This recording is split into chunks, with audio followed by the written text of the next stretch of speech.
Welcome to the Peak Performance and Peak Satisfaction podcast with Master Executive Coach Sherry Gregoff. Sherry helps business people perform better, get rewarded handsomely, and actually enjoy their work. After having her own career turnaround, she now helps other high-powered business professionals experience the same. Join the movement to work differently. Welcome to the podcast. It's great to have you here. In some industries, promotions are starting to be announced now, before becoming effective in January. This can be a difficult time for those who are gravely disappointed that they were not promoted. While peers are being celebrated, it's easy for discouragement to take hold. If you are grieving an unmet expectation in your career, a missed promotion, a negative compensation outcome, an unsuccessful job interview, a layoff, or a pending retirement decision, this episode is for you. Before we jump in, I want to shout out one of my clients who had a win in this area. Here is the quote from her. Sherry helped me decide my next steps when I found out I was not being put up for promotion. I decided to maximize my earning that season instead, and put my effort into making my promotion in the next round a certainty. Sherry supported me through the disappointment and redirecting my energy on this topic to create better outcomes for me. This client had been head down, working hard for decades. When we started working together, she said she never wanted a promotion and never communicated an expectation to secure it. That being said, it burned when her peers were promoted ahead of her, and she worried it was capping her out on compensation and opportunity. I helped her face the discouragement, anger, and regret. She grieved the expectation she had that if she worked hard, took care of clients, and generated revenue, that she would be taken care of in her career advancement. Then we got to work taking the active lead in her career and navigating sponsorship within her company. Even as she worked towards promotion, she adeptly negotiated for more financial rewards along the way. This helped to cope with the unmet expectation and instead turned it into energy to do the uncomfortable things and advocate for herself, clearly articulating her value to key stakeholders. We are expecting her name to be on the promotion list next week. We also have a plan B and C for her exact career strategy in case for some reason it doesn't happen again. We trust that if it's a missed expectation, she will have done everything she could to secure it and to maximize her benefits in every other way. In that case, it may be the nudge that gives her the boldness to pursue her next role in a different organization. She has processed the previously missed expectation and is learning and growing as a result of it. She is now at peace with whichever direction things go next, knowing she will make it a positive step forward. Similar victories are shared by all of my clients, and I have experienced it too in my own career turnaround. So let's hop to today's podcast content and get you on your way to experiencing this also. Having a missed expectation in our career can be just as painful as a missed expectation in our relationships or in our health. We experience grief from a missed promotion, a negative compensation outcome, an unsuccessful job interview, a layoff, or upcoming retirement. Like we might grieve a lost loved one, a divorce, a health diagnosis, or even our youth. In each case, we had a vision for how something would go, and then reality was different. Grief accompanies any event that disrupts or challenges our sense of normalcy or our sense of self. Our career can feel like it defines us. So it is logical that an unmet expectation there can shake us up. Rather than try to avoid the grief or speed through it, instead we can aim to grieve well. We can get more familiar with this grief as a process and give ourselves the space to experience it fully so that it passes. This missed career milestone can feel very sensitive, and we may be tender about the topic. Today, we will approach it with care. You may have never heard of grief associated with our work, but it comes up often for business professionals. Here is why. Grief involves coping with loss. In our career, sometimes we don't win or win right away. We take some losses, and when they happen, there can be grief. Grief is different for everyone. Just like some people want to tell jokes at a funeral, and others want to embrace the pain and cry, we all handle it differently. When the promotion doesn't happen, we might make a self-effacing joke with our team to lighten the mood, but inside we might feel embarrassed or ashamed. Others might get quiet and withdrawn in a very observable way. Grief knows no time frame, so we might still be grieving a work trauma from years ago that we haven't fully processed or accepted. These negative experiences can weigh on us years later and even influence how we work and what we raise our hand for now. Here's why. What we find is that resisting feeling all the feels associated with that missed expectation at work ensures it will haunt us for longer. What we resist persists. Instead, today, we will invite the disappointment to come and stay for as long as is needed to process and heal, to move on. There are 5 widely recognized phases of grief that can help us put words to how we feel and normalize the big feelings that do come up, even with our losses in our career. This is not chronological or linear, nor is each phase mandatory, just language to recognize and better understand the natural process. Before we delve into the 5 phases, however, let's begin with a foundational truth. I would like to suggest that there is a happy ending in store for us in our careers if we can trust that it's there. We can be big enough to hold the sadness and disappointment and the trust and comfort that in the end, all will be put right. The benefit of believing this without any specific evidence or guarantee is that we are more open to opportunity and more apt to think creatively to make our own opportunity, far more so than when we are feeling pessimistic or panicking. The disappointment can ring true so hard that we forget sometimes that we're still okay and that everything will be okay. This can be the riddle of what I call the human experience, the certainty that there will be joy and pain.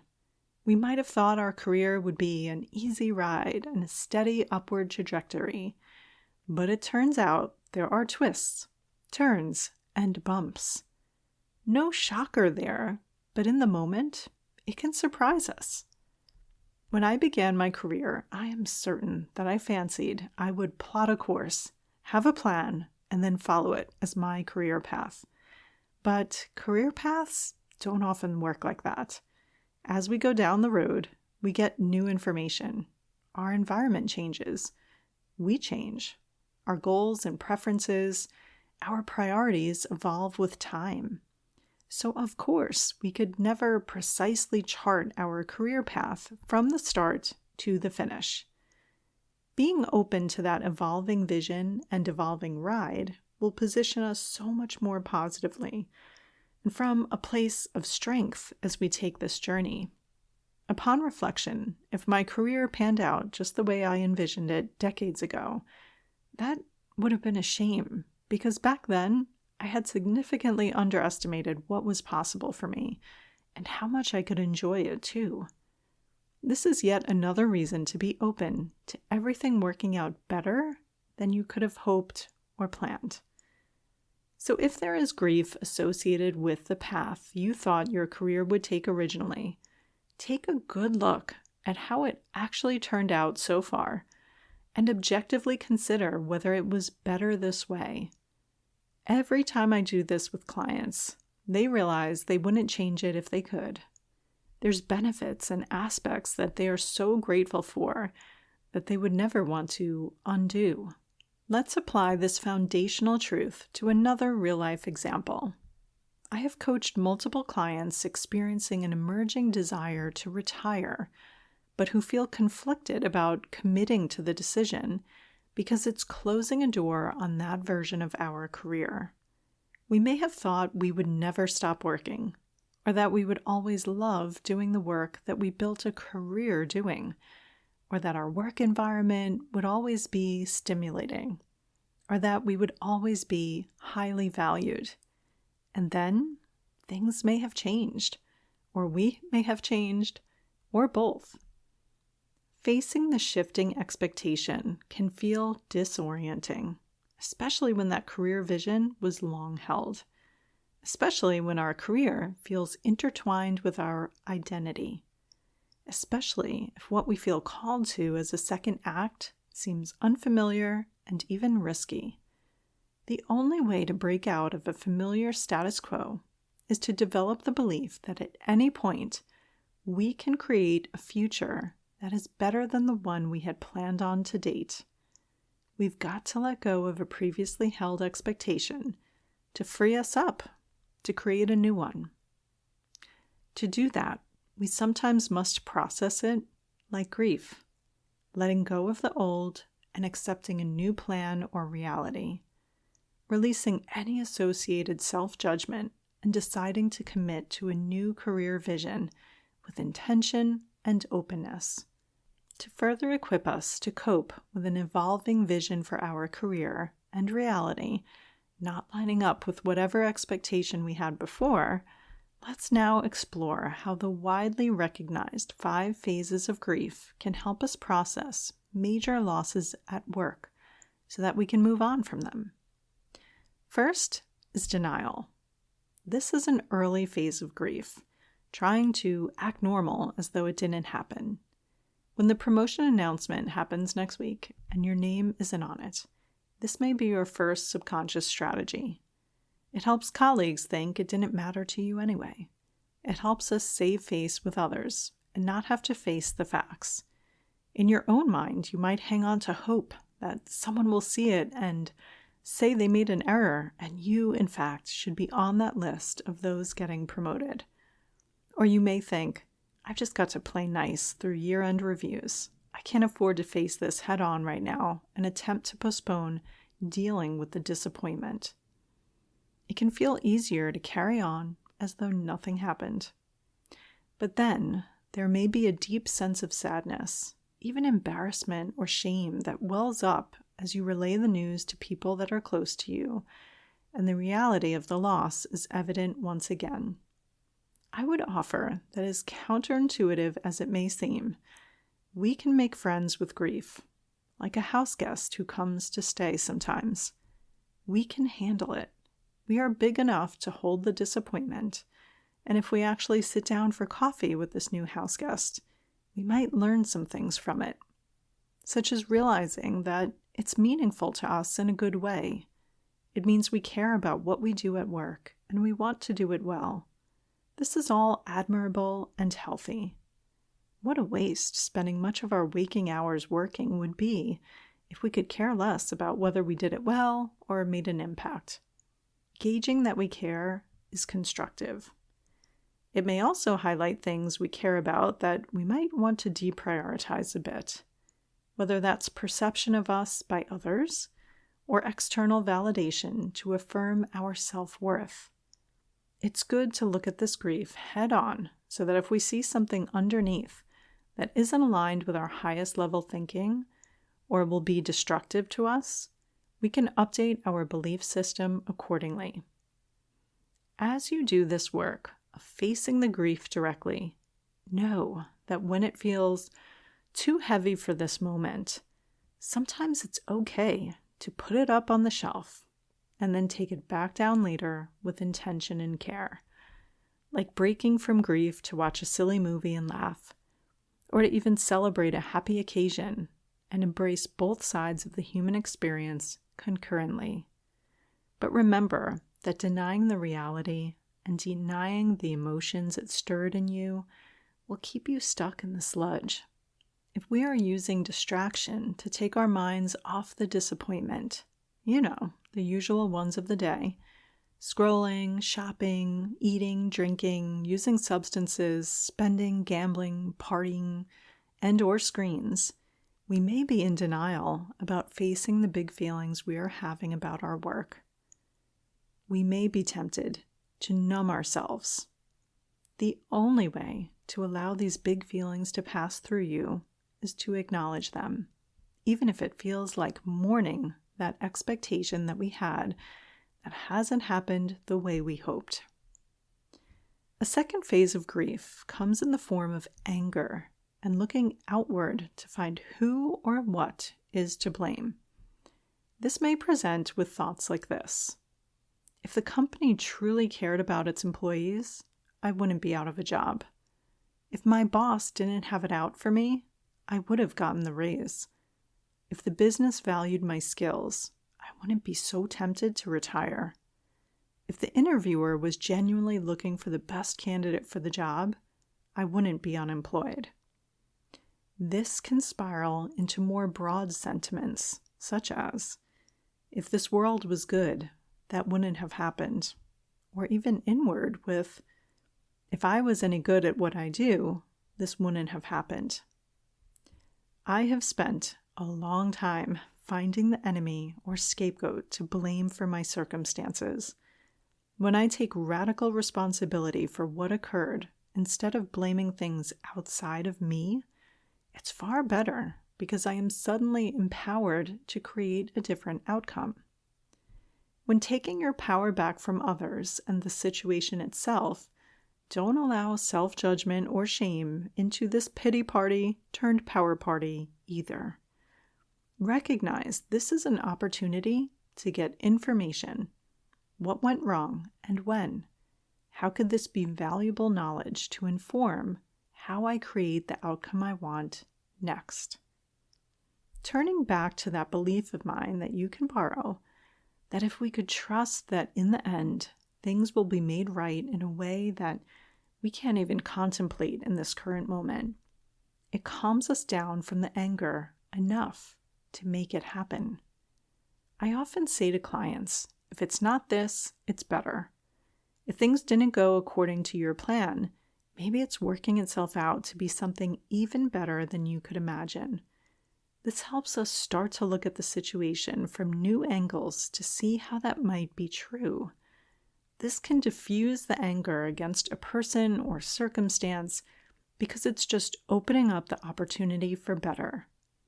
For the missed promotion, it might be a sweet compensation deal soon to come to retain you as the incredible talent you are, or a nudge to explore other roles that might be a better fit and offer a far better future career path.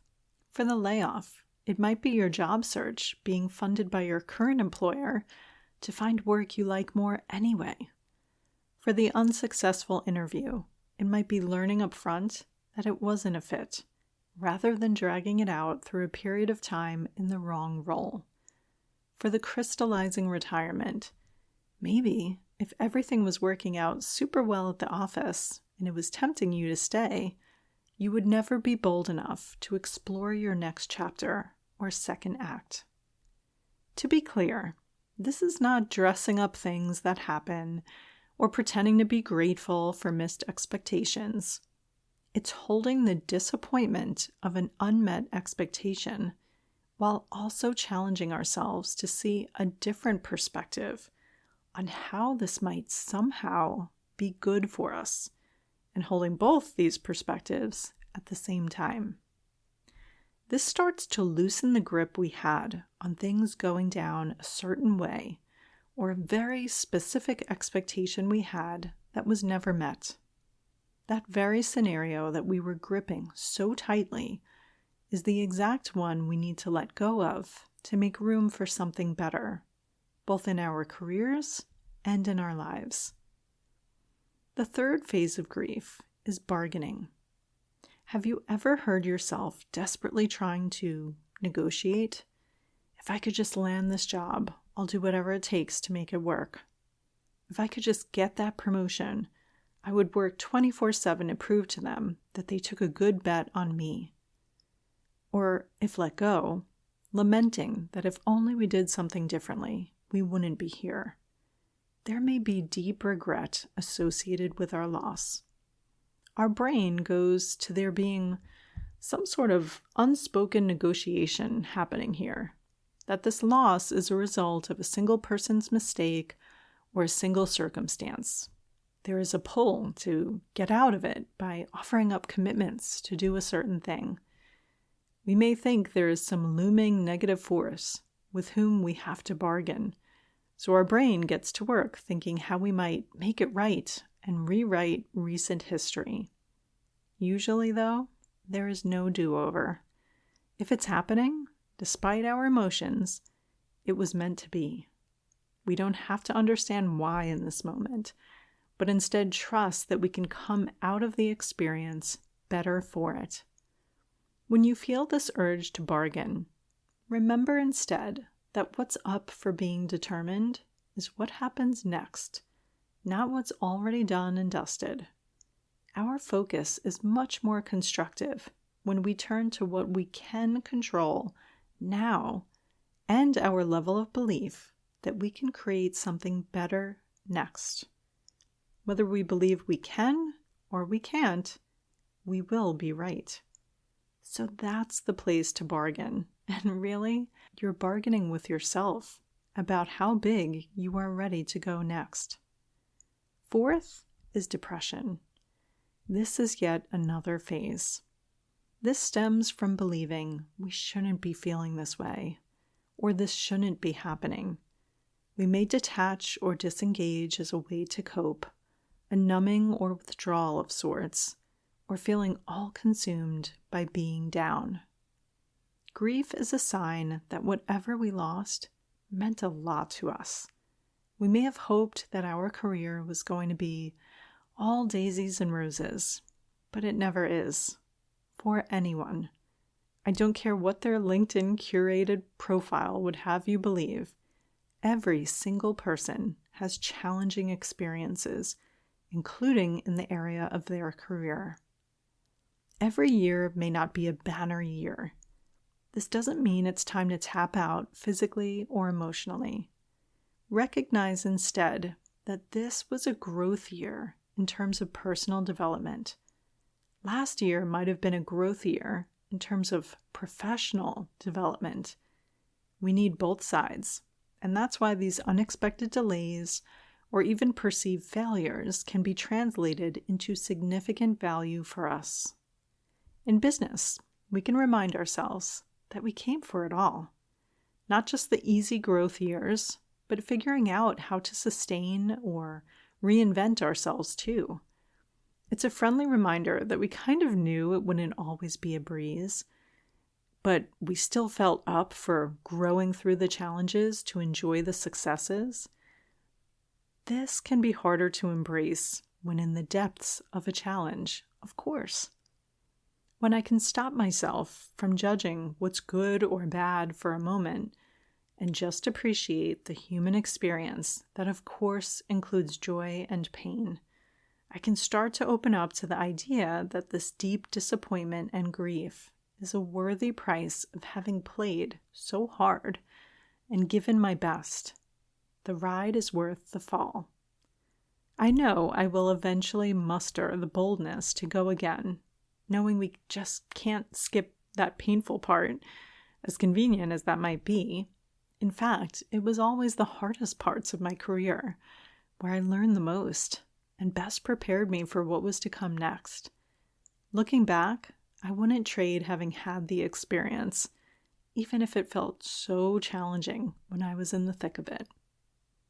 Finally, the fifth phase of grief is acceptance. Finding some level of acceptance that this has happened because in some broader way, some greater knowing, it should have happened. It's not always our call exactly how things pan out. How does that song go? We don't always get what we want, but we get what we need. Sometimes things work out for our best, even when we don't recognize it. In hindsight, we may be so grateful that we didn't get what we thought we wanted in that moment. Wherever we are, and whatever expectation went unmet, it's not something we can undo or wish away. Accepting reality doesn't mean dismissing the pain. We come for it all. The success and the challenge, the professional growth years and the personal growth years. Through it all, we can remember that this is the human experience, ups and downs. If you could use support processing the grief of a loss of some kind in your career, book your free consultation on my calendar at the first link in the show notes. I previously mentioned on the podcast the loss of a loved one last month. I'm still grieving.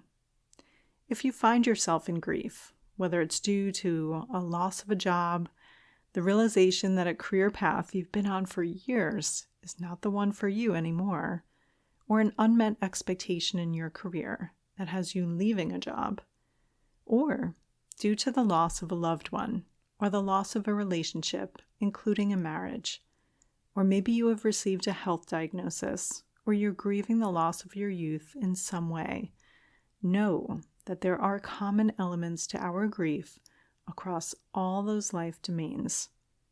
I'm leading an event in my local community this week entitled How to Grieve Well.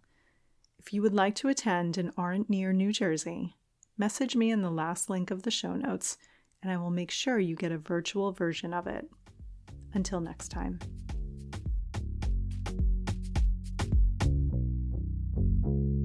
Looking for support in applying the principles and strategies in today's episode? Sherry coaches clients one-on-one as their trusted confidant and advisor, helping each client create the work and life they had only dreamed of. To schedule your complimentary career strategy session, go to sherrygregoff.com/apply to book time with her today. It's one simple step that can change everything.